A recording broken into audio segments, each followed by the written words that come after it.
मोर्चा को बहुत बहुत बधाई है, बहुत बहुत धन्यवाद है कि आप सब लोगों ने अपनी हक की लड़ाई के लिए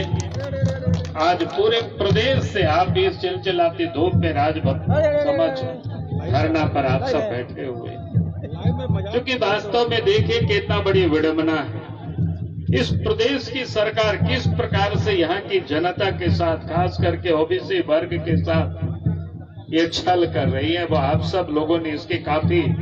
चर्चा की है यहाँ पर। मैं थोड़े आप सबको पूर्व की ओर ले जाना चाहता हूं, क्योंकि आज अगर इस प्रदेश में और देश में जो आज सरकार चल रही है भारतीय जनता पार्टी के नेतृत्व में, नरेंद्र मोदी जी के नेतृत्व में, नरेंद्र मोदी जी के नेतृत्व में जिस प्रकार से गरीबों की, किसानों की, मजदूरों की, ओबीसी वर्गों की जो उन्होंने काम किया, जो उन्होंने दिखा रहे हैं, तो आप सबको ये पता, अभी आपको बता रहे थे कि संवैधानिक दर्जा दिया ओबीसी मोर्चा को। और इतना ही नहीं, भारत सरकार में 27 ऐसे ओबीसी वर्ग से जो मंत्रिमंडल में भी मंत्रिमंडल में लोग शामिल हैं, ये कम बड़ी बात नहीं है। और इतना ही नहीं, मैंने थोड़े आपको कहा पीछे, अब याद करिए, हम आज झारखंड प्रदेश में यहां बैठे हुए हैं, तो झारखंड प्रदेश की मांग तो वर्षों से चल रही थी, लेकिन इस क्षेत्र की लोगों की भागीदारी हो, इसकी कभी भी कांग्रेस पार्टी ने नहीं सोचा। और जो लोग आज सत्ता में बैठे हुए, जो लोग कहते हैं हमने लड़ करके लिया, उन्होंने भी कभी उसकी ईमानदारी से लड़ाई नहीं लड़ी।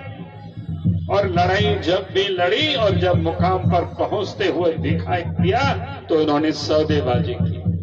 लेकिन जैसे ही केंद्र में भारतीय जनता पार्टी की सरकार बनी, झारखंड वासियों को सत्ता में ही भी पर्याप्त भागीदारी मिले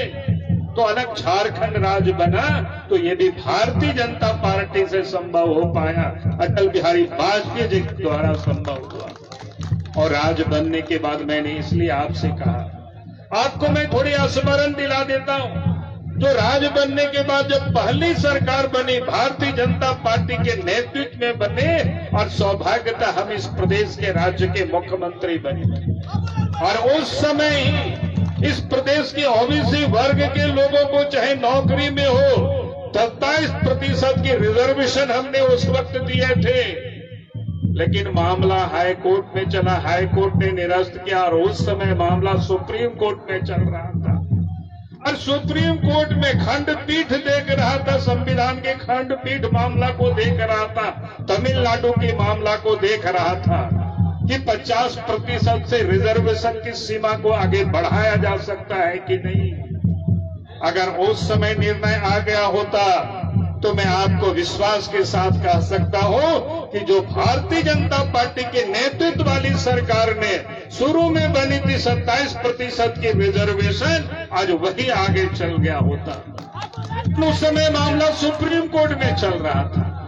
और सुप्रीम कोर्ट ने जब निर्णय दिया तो सुप्रीम कोर्ट ने ये नहीं कहा कि बढ़ाया नहीं जा सकता है, उन्होंने कहा कि आप उसके लिए एक प्रक्रिया से गुजरना होगा, जो आप आयोग गठित करके, सर्वे करा करके। आज मुझे अफसोस होता है, आज इस प्रदेश में हेमंत सोरेन की सरकार है, पिछले दिनों 27% की उन्होंने बातें की। स्थानीय निकाय के चुनाव हुआ, उस समय भी भारतीय जनता पार्टी विधायक और नेता सबों ने कहा था, अब कोरोना की बहाना बना करके आपने 2 वर्षों तक पंचायत की चुनाव नहीं कराया, तो और 6 महीना तक और विलंब कर दीजिए, और आयोग गठित करके और पूरी प्रक्रिया को पूरा करके आप फिर पंचायत की चुनाव कराइए, भारतीय जनता पार्टी आपको साथ देगी। लेकिन उन्होंने एक बात नहीं सुनी, और उन्होंने फिर चुनाव कराए। उस समय भी लोग हाई सुप्रीम कोर्ट गए थे, वहां जो आपने कहा कि एफिडेविट दिया कि आगे जो चुनाव होगी नगर निकाय की, स्थानीय निकायों की, तो हम फिर आयोग गठित करके पूरी प्रक्रिया को पूरा करेंगे और फिर चुनाव कराएंगे। लेकिन सरकार ने अपने वादे से भी मुकर गए। आपको वो प्रक्रिया को पूरी करनी चाहिए थी। आज भी इसके अंदर में कई एक नगर निकाय की चुनाव तो साल भर क्या 2 साल गुजर गए, तब भी चुनाव नहीं कराया और 6 महीना विलंब हो, लेकिन उनको आयोग गठित करके पूरी प्रक्रिया को पूरी करके और वर्ग के लोगों को हक दिलाते तो हम कहते कि वास्तव में आज जो इस प्रदेश में सरकार है वो ओबीसी के हितैषी है, लेकिन उन्होंने इस काम को किया नहीं और नगर निकाय चुनाव की उन्होंने घोषणा कर दी। अब जरा सोचिए कौन हितैषी है ओबीसी वर्ग के। और इसलिए मैं आप सब लोगों से यही कह रहा हूं कि आज जो ये झारखंड में सरकार है ये ओबीसी वर्ग के भी हितैषी नहीं है, झारखंड वासियों के हितैषी नहीं है। ये अगर हितैषी है सिर्फ अपने दलालों के प्रति वफादार, अपने वो क्या कहते हैं अपने परिवार के प्रति हितैषी है, उससे अधिक वो लंबी सोचती नहीं है। और वैसे ही अभी 32 की अभी चर्चाएं हो रही थी। मैं लोगों से कहता हूं कि आप जरा देखिए उस 32 में क्या रखा हुआ है, उसके साथ नियोजन को उन्होंने जोड़ा भी नहीं है। तो मैं लोगों से कहता हूं कि उस 32 को लोग क्या करेंगे। हम लोग मानते हैं 32 है, लेकिन आपने नियोजन को जोड़ा ही नहीं, कुछ किया ही नहीं, तो किस काम की वो 32 आपकी है। और इसलिए मैं आप सब लोगों से यही कह रहा हूं कि आज जो झारखंड प्रदेश में झारखंड के लोगों की चिंता नहीं करती है, यहाँ की ओबीसी की चिंता नहीं करती है, दलित की चिंता नहीं करती है, एसटी क्या कहते हैं यहाँ के अनुसूचित जनजाति की आदिवासियों की वो चिंता नहीं करती है। ये अगर फिक्र करती है तो सिर्फ पैसे की फिक्र करती है, अपने परिवार की फिक्र करती है और उसी में वो लगी हुई है। और इसलिए आज झारखंड में अब तो 3 साल बने हुए इस सरकार को हो गया और इन 3 वर्षों में मात्र अब 2 महीना बचा हुआ है 3 साल पूरा होने में सरकार को। अब इन 3 वर्षों में क्या काम हुआ है? सरकार कहती है खूब काम हुआ। आज मैंने अखबार में देख रहा था, वो कह रहे हैं कि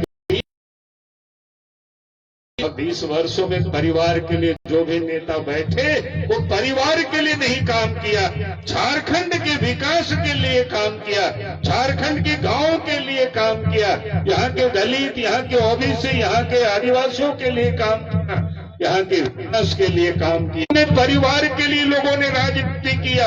पैसे के लिए इन्होंने राजनीति किया और इतना लूटा। आप तो देख रहे हैं वो लुटेरे धीरे धीरे अब होटवार जेल की ओर जा रहे हैं। और हेमंत सोरेन की आप वहां भी अपने लिए कमरे को सुरक्षित करा लीजिए। जो गए हैं पता चला उन लोगों के लिए सुरक्षित कर रखे हैं, एक एक कैदी जो गए हैं उनके लिए। तो हमको जो पता चला जेल से कुछ लोगों से पता चलता है